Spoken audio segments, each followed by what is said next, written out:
আমি আপনাদের আরেকটু কাছ থেকে দেখাতে চাচ্ছিলাম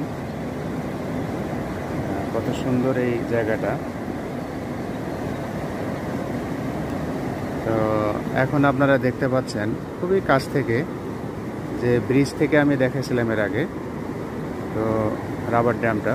তো এখন আমি ব্রিজের নিচে আসছি এবং আমি আস্তে আস্তে এটার অনেক কাছে যাব।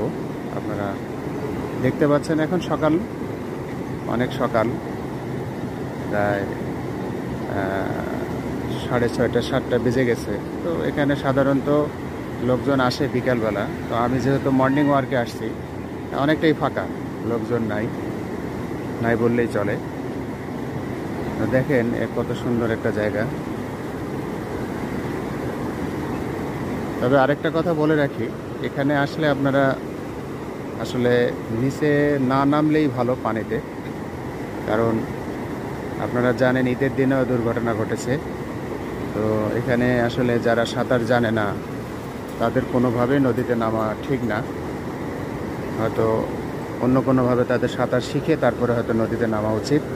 তবে এই জায়গাটা অনেক আসলে পানির স্রোত আছে, এখানে আপনারা না নামলেই ভালো। উপর থেকে আপনারা উপভোগ করতে পারবেন যে আসলে কত সুন্দর একটা জায়গা। এই যে বাচ্চারাও আসছে মর্নিং ওয়াক করার জন্য, আসলে খুব সুন্দর একটা জায়গা।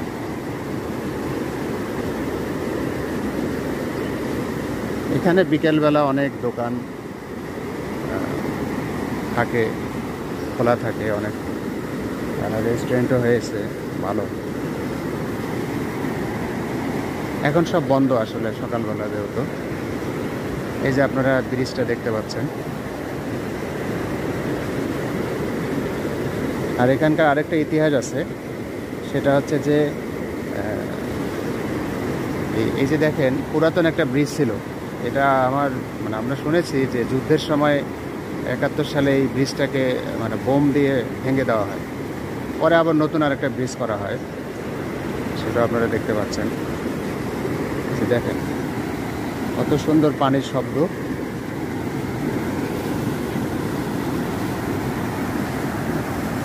আপনার পানির শব্দটা কি দেখা যাচ্ছে, আপনার মনটা ভালো হয়ে যাবে।